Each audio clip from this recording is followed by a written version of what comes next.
Selamlar. Aleyküm ve rahmetullahi ve berekatuhu. Burada böyle bir məqam var. Görürsünüz insanlar burada namaz kılır.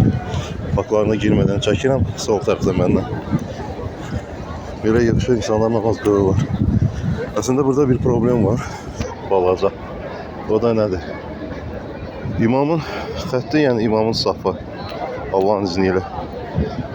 Bak, oradadır, qabaqda.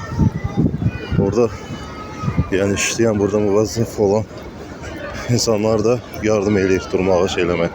İmam xətti oradadır.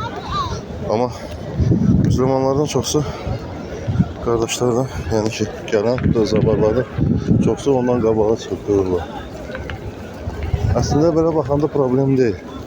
Müəyyən olaraq şeyxanilərdən fətva var ki, imamdan, yəni əgər adam çoxsa imamdan qabağa düşmək problem deyildi.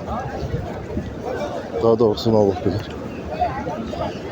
Ama ki, əgər rahatçılıqla şeysiz namaz kılmak istəyirsinizsə, bax burada.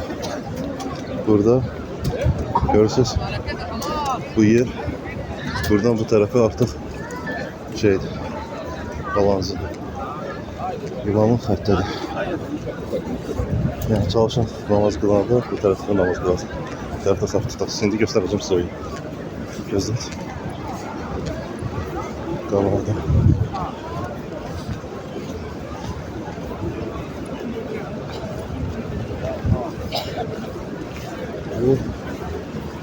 Bak.